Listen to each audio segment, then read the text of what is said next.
దేశభక్తి, Pakistan, emotional core, శత్రుత్వం ఇట్లా ఉంటాయి కదా కొన్ని.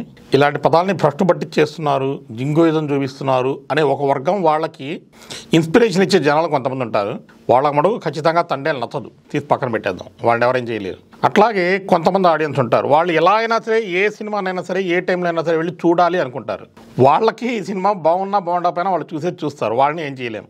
మనం ఎక్కడ ఎవరినైనా ఏదైనా సినిమా బాగుందా లేదా అన్నదాన్ని కరెక్ట్గా పల్స్ తెలుసుకోవాలి అంటే సామాన్య జనం, అంటే ఓ సినిమా చూసి మైమర్చిపోవడమో, లేకపోతే కథ వల్ల కొత్త లోకంలోకి వెళ్ళాలనుకున్న వాళ్ళు, లేకపోతే ఏదైనా మంచి సినిమా వస్తే చూడాలని ఆత్రంగా ఎదురు చూస్తున్న వాళ్ళు. ఉదాహరణకి మన సంక్రాంతికి వస్తున్నాం సినిమా, అరే క్రింజ్ అన్నారు, చిరాక్ అన్నారు, అదే కామెడీ అన్నారు, సోది అన్నారు, కానీ ఎప్పటి నుంచినో సినిమాలు చూడకుండా ఆగిపోయిన ముసలి ముసక పిల్ల పీచు అంటారే, ఆ టైప్లో అందరూ వచ్చేసారు.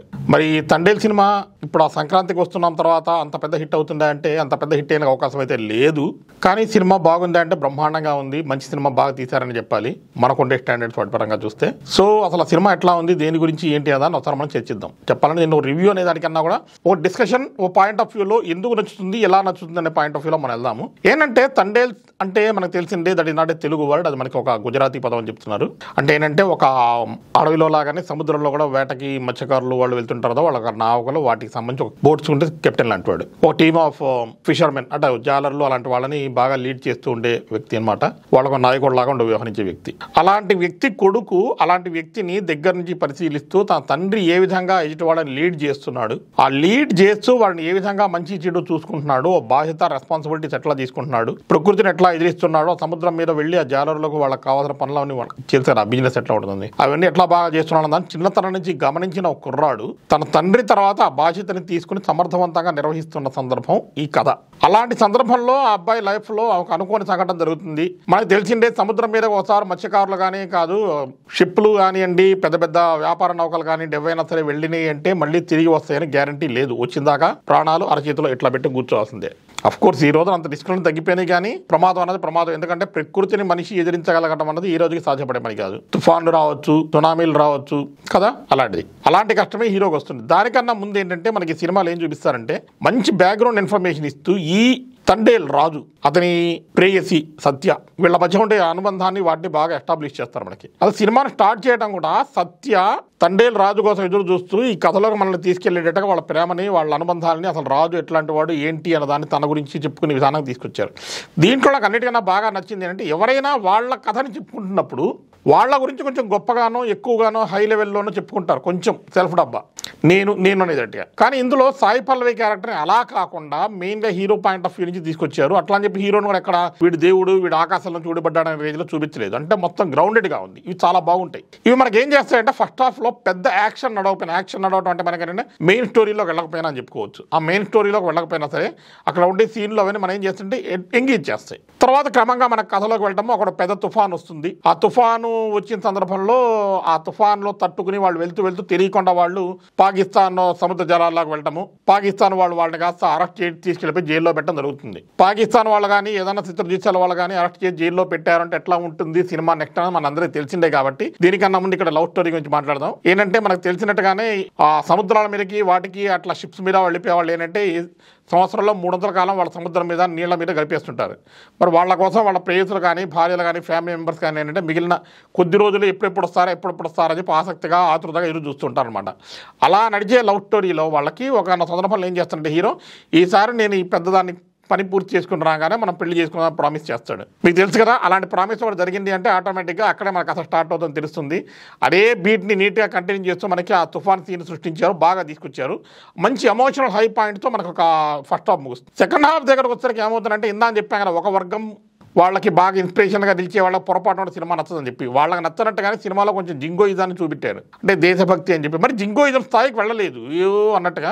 కాకపోతే ఏంటంటే పాకిస్తాన్ మనకి యాంటీ అన్నట్టుగాను, అంటే శత్రు దేశం చెప్పకూడదా, శత్రు దేశమే. పాకిస్తాన్ వాళ్ళు ఇండియా వాళ్ళు విదేశాల్లో కానీ ఎక్కడన్నా కలిశారు అంటే వాళ్ళు హాయిగా ఫ్రెండ్లీగా ఉంటారు, మంచి ఫ్రెండ్స్ ఉంటారు, అన్నీ బాగానే ఉంటాయి. కానీ రాజకీయాల విషయాలకు వచ్చేసరికి రాజ్యాల విషయానికి వచ్చేసరికి ఏంటంటే ఉండే తగులు శత్రుత్వాలు అన్నీ ఉంటాయి. ఎందులోనూ ఇట్లా ఖైదీలుగానో లేకపోతే పట్టుబడి వెళ్ళిపోయిన వాళ్ళను అరెస్ట్ చేయబడి తీసుకెళ్ళబడిన వాళ్ళనో బండికి తీసుకెళ్ళిన వాళ్ళనో ఎలా చూస్తారో మనకు తెలిసిందే. సో అక్కడ వాళ్ళకు ఉండే ఆ పరిస్థితులు దాన్ని బట్టి ఏంటంటే ఆటోమేటిక్గా కొంచెం దేశభక్తి పేట్రియాటిజం అనే మూడ్లోకి వచ్చేస్తుంది. ఎందుకు అనగానే అమెరికా వాళ్ళకి రష్యా అనగానే ఎట్లా ఉంటుందో మన ఇండియా వాళ్ళకి పాకిస్తాన్ అనగానే అట్లాగే వస్తుంది. కొరియన్ సమస్య కూడా మనకు తెలిసింది. నార్త్ కొరియా సౌత్ కొరియా ఎప్పటికీ వాళ్ళ లవింగ్ టాపిక్ అనమాట. చాలా సినిమాలు వచ్చినాయి, పెద్ద పెద్ద క్లాసిక్స్ కూడా అట్లాగే నడిచినాయి. సో దీన్ని మనం జింగోయిజం పాయింట్ ఆఫ్ వ్యూలో అనుకుందామా లేకపోతే ఎమోషన్ నుంచి చేద్దాం అనుకుంటామని పక్కన పెట్టేస్తే స్టోరీ టెల్లింగ్కి మంచి స్కోప్ ఉన్న ఒక డ్రామాటిక్ పాయింట్ అని మనం తీసుకోవాలి. ఎందుకంటే ఎంతకాలం దీన్ని ఎప్పుడు వచ్చి పడికట్టు పదాలతో మనం చెప్పుకుంటూ వస్తాం. ఒక డ్రామాటిక్ పాయింట్గా తీసుకున్నారు ఇండియా అండ్ పాకిస్తాన్. రేపు పొద్దున చైనాతో ఏదో యుద్ధం వచ్చింది, చైనా అండ్ ఇండియా అన్నదాన్ని ఒక డ్రామాటిక్ పాయింట్గా తీసుకుంటారు. ఒక సినారియోని క్రియేట్ చేస్తారు, దాంట్లో డిఫరెన్స్ చూపించుకుంటూ వస్తారు. ఒకే రకంగా అదే రకంగా మోసంలో విడిపోతుంటే ఒక రకంగా అనుకోవచ్చు. ఎట్లా అంటే మన బాలీవుడ్లో ఈ మధ్య వచ్చిన సినిమాలు ఉన్నాయి చాలా. ఏమైపోయినాయి, ప్రతిసారి పాకిస్తాన్ మీద ఎయిర్ స్ట్రైక్ చేయటము, అక్కడి నుంచి రావటం, వాళ్ళతో యుద్ధాలు చేయడం, హీరోలు గెలుచుకుని రావటం. అలా కాకుండా ఇప్పుడు చూపించిన విధానం కానీ ఇందులో ఉన్న కథ కానీ కొత్తగా ఉంది. కాకపోతే సినిమాలో మనకు వచ్చి పెద్ద ప్రాబ్లం ఎక్కడ వస్తుంది అంటే సాయి పల్లవి క్యారెక్టర్ సత్య అక్కడికి వెళ్ళి ఆజాదీ అంటూ ఒక సీన్ క్రియేట్ చేయటము, అక్కడ అమ్మాయిని ఇటువైపు ఉద్యమంలాగా చేస్తుంటే రెండో వైపు హీరోది జైల్లో ఉండేదాన్ని దాని పేరలు చూపిస్తూ వచ్చి సీన్ ఏమైందంటే కొంచెం ఓవర్ డ్రామాటిక్ అయింది. అంటే డైరెక్టర్ లవ్ స్టోరీస్ని బాగా హ్యాండిల్ చేయకూడదు చందు మొండేటి. అంతే తప్పిస్తే వేరే అతని పరిస్థితి దాటి పక్కకి వెళ్ళాడు అంటే అతను ఆ క్రియేటివిటీ చూసేసి అయిపోతే అతను దాన్ని హ్యాండిల్ చేయలేడు. దీన్ని మనం లెఫ్ట్ హ్యాండ్ దీంట్లో ఉన్న సినిమా చూసాం కదా, సవ్యసాచి అనే సినిమాలో, దాంట్లో కూడా చూసాం. దాంట్లో కూడా రొమాంటిక్ పార్ట్ వచ్చినంత వరకు సాంగ్స్, యాక్షన్, రొమాన్స్, కామెడీ ఉన్నంత వరకు బాగుంది. కానీ ఎప్పుడైతే ఈ నావెల్ పాయింట్ ఉందో ఈ సవ్యసాచి ఎడం చెయ్యి అన్నదాన్ని ఆ దగ్గర వచ్చిన బాగా తడబడ్డాడు, అక్కడే సినిమా ఫెయిల్ అయింది. ఇప్పుడు దీంట్లో కూడా ఈ దేశభక్తి అని చెప్పి ఉద్యమాలు అనే దానికి వెళ్ళినప్పుడు కొన్ని డ్రామాటిక్ సీన్స్ తీసేటప్పుడు అతను బాగా తడబడ్డాడు. ఇవన్నీ ఏం చేస్తాయంటే సెకండ్ హాఫ్లో కొంచెం మన గ్రాఫ్ తగ్గినట్టుగా అనిపించడము, లేకపోతే కనుక డ్రాగ్ చేస్తున్నాడు అనిపిస్తుంది. లేదా కొంతమంది జింగో యుద్ధం చూపించాడు, పాకిస్తాన్ బాగా వాడుకున్నారు, ప్రభుత్వాన్ని తెలిసిందే ఎట్లా మాట్లాడతారనేది ఇవన్నీ అంటారు. Okay, of course these are right, ఎవరి పాయింట్ ఆఫ్ వ్యూలో వాళ్ళకి అది కరెక్టే. బట్ సినిమా ఏంటంటే మనకి ఫస్ట్ హాఫ్ అన్నది ఒక స్లోగా వెళ్ళి క్రమంగా పీక్ తీసుకెళ్ళిన తర్వాత సెకండ్ హాఫ్లో ఇంకొంచెం పైకి వెళ్తుంటే అనుకుంటే డ్రామాటిక్ హెఫ్ట్ అనేది మిస్ అయింది. అంటే ఎమోషనల్ కోర్ మిస్ అయింది. అంటే ఇప్పుడు హీరో బలహీనుడుగా ఉండి హీరోయిన్ బలంగా ఉందనుకోండి, హీరో కోసం హీరోయిన్ పోరాడుతున్నప్పుడు మన హీరో ఏం చేయకుండా చేతులు కట్టు కూర్చున్నప్పుడు అయ్యో ఏమైపోతుంది అయ్యో భయం వస్తుంది మనకి, అక్కడ ఒక ఎమోషనల్ కోర్ వస్తుంది.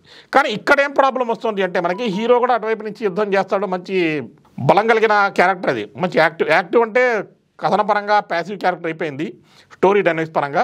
బట్ జనరల్గా ఏంటంటే మంచి హుషారుగాను బలంగాను తన ధైర్యంగా ఉండే ధైర్యశాలి క్యారెక్టరే, ఎవరి సహాయం అక్కర్లేదు, భయపడిపోయి ఉనికిపోయే క్యారెక్టర్ అయితే కాదు, వీరుడు లాంటి క్యారెక్టరే. సో దాని పరంగా ఏమైపోయింది, ఇప్పుడు ఈ అమ్మాయి చేస్తున్న పోరాటం మొత్తానికి రావాల్సిన ఎమోషనల్ హెల్ప్ మిస్ అయింది. లేదా ఇటువైపు ఈ అమ్మాయి క్యారెక్టర్ బలహీనంగా పెట్టి ఈ అమ్మాయికి ఏమైనా ప్రమాదం కలుగుతుందేమో, మళ్ళీ హీరో ఈ అమ్మాయి గురించి ఆలోచిస్తూ ఎట్లాగైనా ఎస్కేప్ అయ్యి వచ్చి ఈ అమ్మాయి కూడా సహాయం చేయాలంటే పెట్టి ఉన్నా బాగుండేది. But that is not the story. మనకి ఇక్కడ ఏంటి, ఈ అమ్మాయి తనను ప్రేమించిన వ్యక్తి కోసం వెతుక్కుంటూ వెళ్ళిందని. కానీ జరగాల్సిన కథ మొత్తం మనకి ప్రభుత్వాల మధ్య జరగాలి, రాష్ట్రాల మధ్య జరగాలి, ఆయా ప్రాంతాలకు సంబంధించిన ప్రజాప్రతినిధుల మధ్య జరగాల్సిన ఇన్ఫర్మేషన్. సో అక్కడే మనకి ఏమవుతుందంటే సుష్మా స్వరాజ్ అట్లాగే వాళ్ళ అమ్మాయి వాళ్ళు చేసిన కృషి అవన్నీ ఫలించడము, అట్లాగే ఆ టైంలో ఉన్న ఆంధ్రప్రదేశ్ ముఖ్యమంత్రి కావచ్చు, మిగతా వాళ్ళు వాళ్ళకి సంబంధించిన న్యూస్ పేపర్లు మనకు చాలా దొరుకుతాయి, ప్రత్యేకంగా వచ్చి థ్యాంక్స్ కూడా చెప్పుకున్నారు. ఆ పేర్లన్నీ అనవసరం, ఇప్పుడు మనకి సినిమా కాబట్టి రాజకీయం కాదు కాబట్టి అవన్నీ వాళ్ళు చెప్పుకున్నప్పుడు అన్ని ప్రయత్నాలు జరిగిన తర్వాత బృహత్తర ప్రణాళికల తర్వాత ఎన్నో నెగోషియేషన్ జరిగిన తర్వాత ఈ తండేళ్ళు వీళ్ళంతా బయటకు వచ్చేస్తారు, ఆ జాలరులు వాళ్ళంతా. ఇప్పుడు ఆ కథ కూడా జరిగింది అదే. ఆ చూపించిన విధానాన్ని ఇంకొంచెం కమర్షియలైజ్ చేయాలని చూసాడు సెకండ్ హాఫ్లో. ఫస్ట్ హాఫ్ అంతా గ్రౌండెడ్గా ఉండి నేను చెప్పాను క్రియేటివ్గా సాయి పల్లవి నేరేషన్ ఉన్నా కూడా ఆ అమ్మాయిని హైలైట్ చేయకుండా కథనపరంగా వెళ్ళారు, ఎట్లా వెళ్ళాడు ఆ క్రియేటివిటీని సెకండ్ హాఫ్లో మిస్ అయింది. ఎందుకంటే చందో మొండేటి హ్యాండిల్ చేయలేని రొమాంటిక్ ఎపిసోడ్స్ వచ్చేసినాయి. రొమాంటిక్ హ్యాండిల్ చేయగలిగే రొమాంటిక్ ఎపిసోడ్ దాటిపోయి అక్కడ మనకి వేరే కాన్సెప్ట్స్ వచ్చినాయి. సో అది. ఇకపోతే దేవిశ్రీ ప్రసాద్ ప్రేమ కథలు అనగానే విజృంభించేస్తాడు. అట్లాగే మనకి యాక్షన్ మూవీస్ లేకపోతే డిఫరెంట్ స్టోరీస్ అనగానే అతను చూపించే పనితనం వేరుగా ఉంటుంది. ఉదాహరణ దశావతారం లాంటి అంత పెద్ద స్కోప్ ఉన్న సినిమాని ప్రెస్టీజియస్ ప్రాజెక్ట్కి తన కెరీర్ బిగినింగ్లో ఉన్న స్టేజ్లోని ఏ రేంజ్లో మ్యూజిక్ ఇచ్చాడో మనకు తెలుసు. సినిమాని చెప్పాలని చాలా ఎలివేట్ చేశారు. ఆ థీమ్స్ ఒక్కొక్కరికి పరిపాత్రలకి ఇచ్చిన ప్రత్యేకమైన థీమ్స్ కానీ అట్లాగే దీని సినిమా కూడా చాలా బాగా చేశాడు. పాటలు కూడా 3 పాటలు, ఎస్పెషల్లీ బుజ్జి తల్లి ఒకటి, నమశివాయ పాట ఒకటి చాలా బాగా వచ్చినాయి. ఆ నమశివాయ పాట మనకి విజువల్స్ పరంగానో లేకపోతే సింగిల్గా సాంగ్గా చూస్తే అద్భుతంగా ఉంటుంది. కానీ దాని ముందు ఉండే సీన్లని మనం కలుపుకుంటూ చూస్తే కనుక ఎలివేట్ చేయలేకపోయారు. బట్ ఎనీవే మనం సాంగ్స్ అన్న చూడగానే వీడియో సాంగ్ చూస్తాం కాబట్టి అక్కడ వచ్చే ఎఫెక్ట్ మనకు వస్తుంది. సో అది కూడా బాగానే ఉంది. సినిమాటోగ్రఫీ కూడా చాలా బాగుంది. సినిమాలో బడ్జెట్కి తగినట్టుగా దాన్ని తగ్గట్టుగా తీశారు. బట్ లొకేషన్స్ అన్ని చాలా వరకు లిమిటెడ్గా ఉన్నాయి. అవన్నీ బడ్జెట్ కన్స్ట్రెంట్స్ వల్ల అనుకోవచ్చు, ఎందుకంటే ఆల్రెడీ మార్కెట్కి మించే పెట్టారు ఆ రకంగా. బాగానే ఉన్నాయి. ఆర్ట్ డిజైన్ కానివ్వండి, సెట్స్ కానివ్వండి, మిగతావన్నీ కూడా బాగున్నాయి. అంటే సినిమాలో ఇది బాగుంది బాగాలేదని ప్రత్యేకంగా చెప్పింది లేదు, ఎవ్రీథింగ్ ఈజ్ ఫైన్. బట్ ఏంటంటే ఆ డ్రామాటిక్ హెఫ్ట్ అనేది కరెక్ట్గా తీసుకొచ్చుంటే సినిమా ఇంకో స్థాయికి వెళ్ళేది.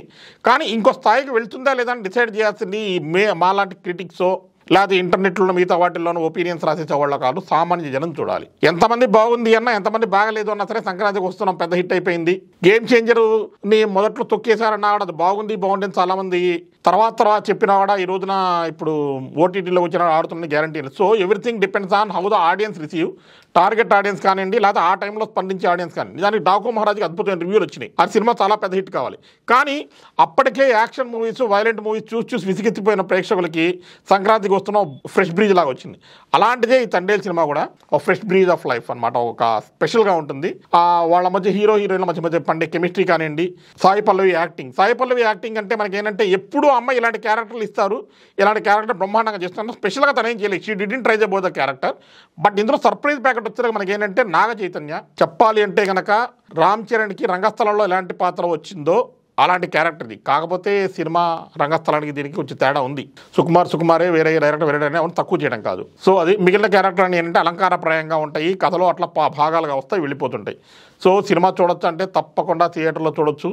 ఆ రొమాన్స్ పార్ట్ కానీ లేకపోతే దేశభక్తి యాంగిల్ కానీ ఎవరికైనా కనెక్ట్ అయితే వాళ్ళు 2-3 సార్లు చూసాను. రిపీట్ వాల్యూ అనే సీన్స్ కూడా కొన్ని ఉన్నాయి. ఎస్పెషల్లీ ఆ థ్రిల్ సీన్స్ అని చాలా బాగున్నాయి. సో నా రేటింగ్ వచ్చేసరికి 2.75 అవుట్ ఆఫ్ 4 ఇస్తున్నాను. ఓటీటీ దాకా వెయిట్ చేయాల్సిన అవసరం అయితే లేదు, ఖచ్చితంగా చూడదాకా సినిమానే. చూస్తూనే ఉండండి 3TV. Thank you very much. Geetacharya signing off.